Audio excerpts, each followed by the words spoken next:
बिस्मिल्लाहिर्रहमानिर्रहीम। बादशाह राम सिंह का एक बेटा और एक बेटी थी।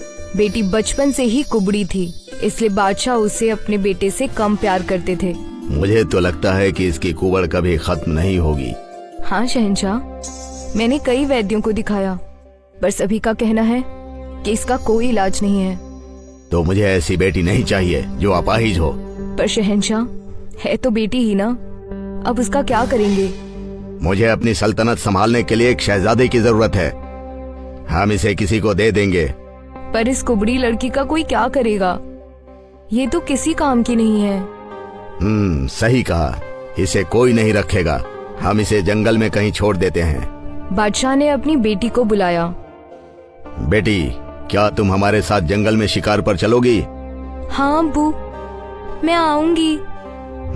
ठीक है, तुम जल्दी से तैयार हो जाओ। आज हम तुम्हें अपने साथ शिकार पर ले जाएंगे, ठीक है? ठीक है पिताजी, मैं अभी आती हूँ। बादशाह और शहजादी दोनों घोड़े पर बैठकर जंगल की ओर निकल जाते हैं। बादशाह अपने पास वाले जंगल को छोड़कर बहुत दूर घाटी के पीछे वाले जंगल में शहजादी को लेकर जाते हैं। पिताजी, हम तो बहुत दूर आ गए हैं। हाँ बेटा, आज हम बहुत दूर के जंगल में शिकार करेंगे। जंगल में पहुंचने पर बादशाह ने शहजादी को घोड़े से नीचे उतार दिया।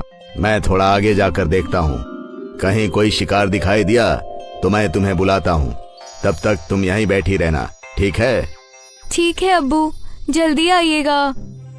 बादशाह अपने घोड़े पर बैठकर और जंगल से बाहर निकलकर अपने महल में वापस आ गए। मैंने उस मनहूस को जंगल में छोड़ दिया है। अब से सिर्फ हमारा एक ही बेटा है और वही आगे चलकर हमारी सल्तनत को संभालेगा। अच्छा किया आपने, वो वैसे भी हमारे किसी काम की नहीं थी। चलिए, आप थक गए होंगे, थोड़ा सा आराम कर लीजिए। यहाँ जंगल में शहजादी बादशाह के इंतजार में बैठी रही। इंतजार करते करते रात हो गई, पर बादशाह वापस नहीं आए। कहीं अब्बू पर कोई आफत तो नहीं आ गई? हे भगवान, अब्बू अच्छे से तो होंगे ना? कहीं किसी जानवर ने उन पर हमला तो नहीं किया होगा ना?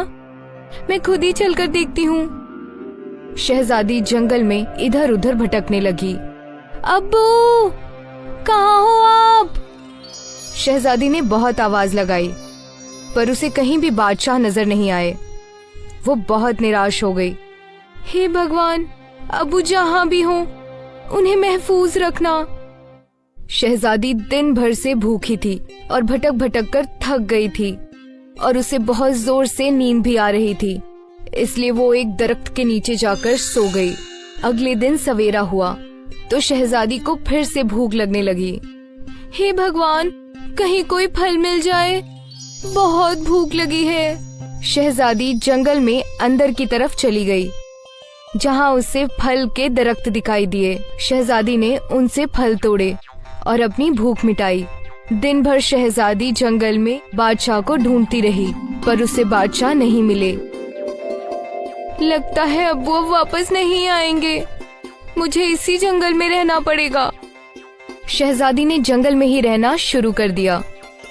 अब वो धीरे धीरे जंगल को ही अपना घर समझने लगी।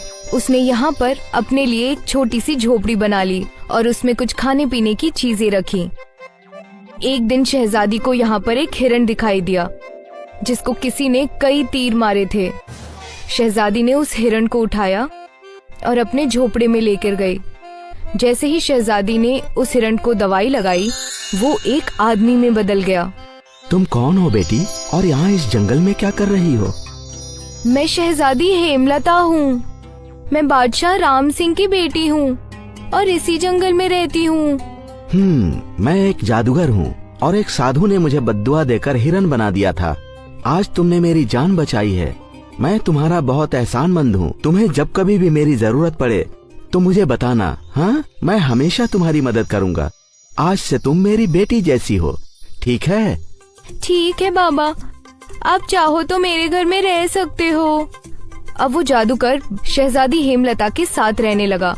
बाबा, मुझे खेलने के लिए कुछ गुड़िया चाहिए। जादूगर हवा में अपने हाथ उठाता है और उसके हाथ में एक खूबसूरत सी गुड़िया आ जाती है। ये लो बेटी। आप बहुत अच्छे हो बाबा। यहाँ जंगल में शहजादी उस जादूगर के साथ बहुत खुश रहने लगी। और दूसरी तरफ अब बादशाह और मलिका भी खुश थे। अच्छा हुआ उस मनहूस से पीछा छूट गया। अब हमारा सिर्फ एक ही बेटा है। बादशाह और मलिका शहजादे की हर ख्वाहिश को पूरी करने लगे, जिससे शहजादा बहुत बिगड़ गया। धीरे धीरे वक्त बीतने लगा और शहजादे बड़े हो गए और अब वो बादशाह की कोई बात नहीं मानता था। शहजादे, आप एक बार चलकर मेरे साथ पूरी सल्तनत की सैर कर लें। आने वाले वक्त के आप ही बादशाह हैं। मगर मैं बादशाह नहीं बनना चाहता, मैं ऐसे ही ठीक हूँ। आपको जहाँ जाना है चले जाइए।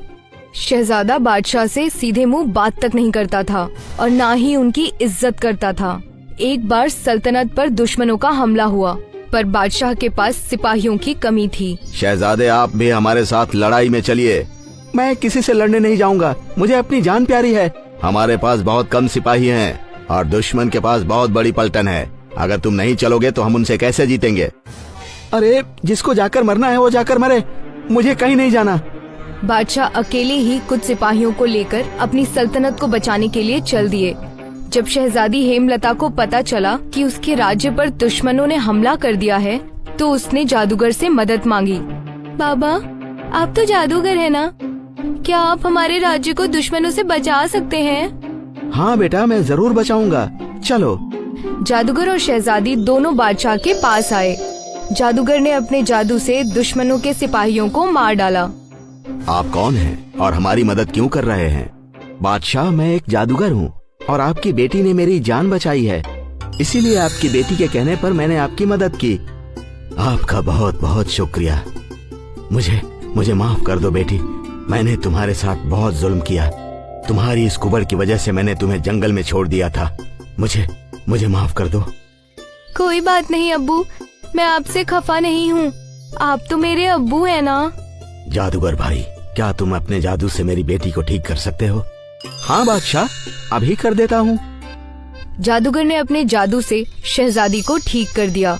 बादशाह शहजादी को लेकर वापस आए और उसने राज्य की राजगद्दी पर हेमलता को बिठा दिया।